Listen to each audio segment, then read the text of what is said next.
There's this fundamental human thing, isn't there? This quest for knowledge. It's not just about learning facts, it's deeper. It shapes who we are, our sense of right and wrong, our character. And education is just so central to all of that. It really shapes lives. Today, we're doing a deep dive into a really interesting literature review. It looks at how social support impacts the decision, a huge decision, to continue with higher education. And we're focusing on insights coming out of Indonesia. That's right. Our mission here is basically to pull together the findings from 30 different research articles, all pretty recent, published between 2020 and 2024. And the researchers were systematic. They wanted to understand what social support actually looks like in this context. What role does it play? And maybe most importantly, why do some people decide not to go on to higher education in Indonesia? And for you listening, this isn't just about one country. I think that's really important to state up front. These insights, they tell us a lot about how support systems, or the lack of them, affect people's paths everywhere. It really impacts individual lives, but also societal development as a whole. It's a universal story, really. So let's set the scene a bit. This research really frames education not just as like a basic need, but as something absolutely fundamental for building up, quality human resources, which every country needs, right? Absolutely. And the research highlights some really concrete benefits. Tangible stuff. For instance, in Indonesia, if you graduate from college, your average salary is about 60% higher. That's compared to someone with just a high school or a vocational high school diploma. That's a huge difference. 60%, wow. Yeah. And it's not just about money. Higher education is shown to be this powerful, powerful engine for upward social mobility. It directly feeds into developing scientific capacity, human resources. It even impacts economic growth. There was one study suggesting just a 1% increase in education levels boosts economic output by over 2%. 2% from a 1% increase. Yeah. That's quite a return. And it makes me think about this idea of lifelong learning, too, which feels more important than ever, doesn't it? With technology and society changing so fast. The research even brought up this example from Austria I thought was interesting, where they have these continuing education programs offering like standardized certificates, things employers recognize easily, makes them really attractive for people trying to stay current in their fields. Exactly. And if you sort of connect all these dots, it's clear higher education empowers individuals to contribute more, more fully to society, not just economically. It expands knowledge, sharpens skills, opens up career paths, builds self-confidence too. And it opens doors, right, for master's degrees, PhDs. It just broadens your horizons on so many things: culture, society, science. It's transformative. Okay, so those are the clear upsides. But what about the flip side? What happens when people don't take that path? Well, one really significant consequence the research points to is unemployment. It makes sense, right? Graduates are often better qualified. They generally are. And the Indonesian statistics here are quite revealing. So April 2024, the overall unemployment rate was around 5.2%. But when you dig into that data, you see some really interesting patterns relevant to our discussion. The highest rate by far is for young people, 15 to 24-year-olds.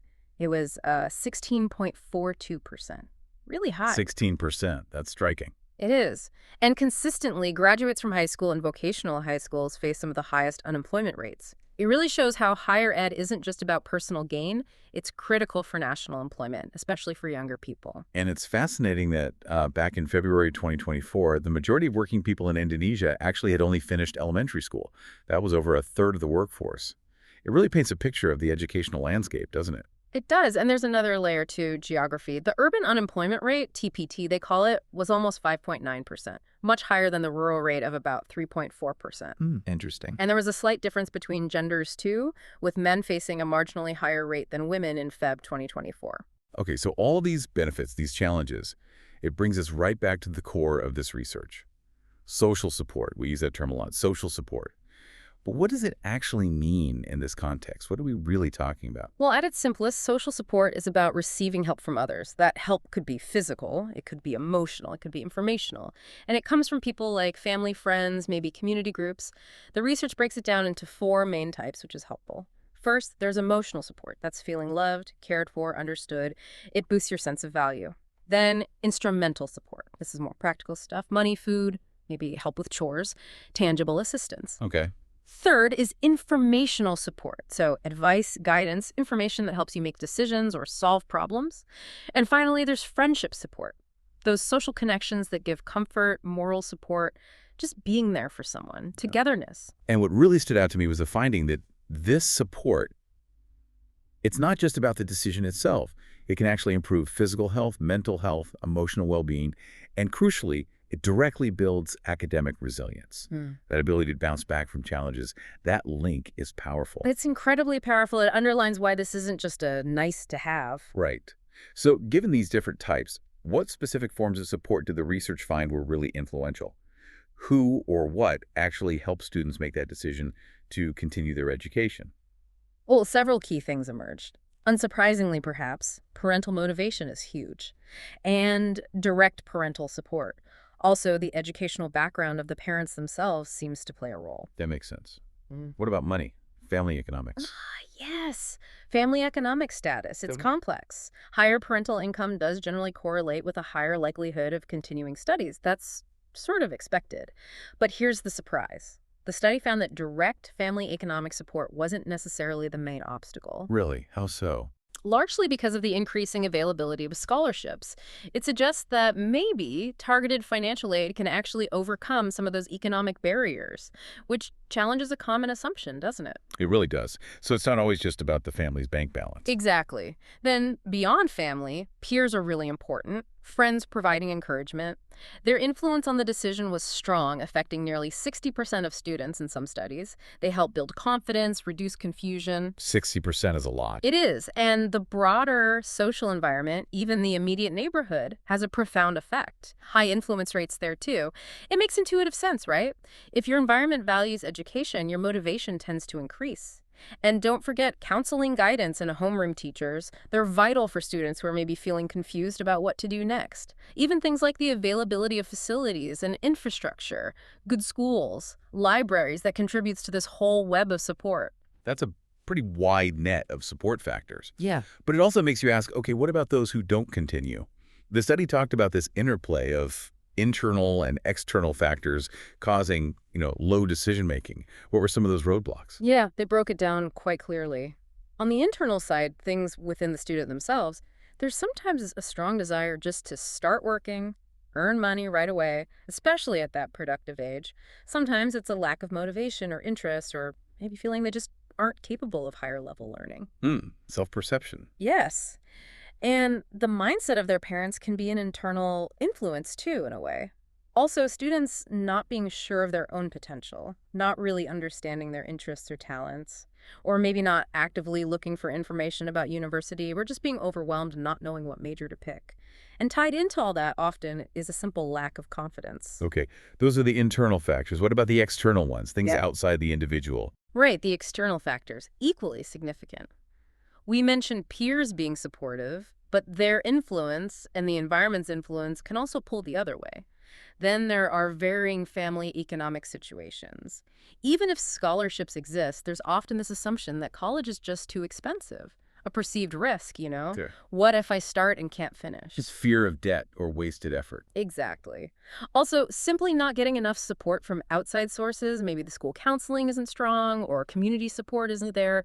Societal pressures can play a role too, things like traditions around early marriage in some communities.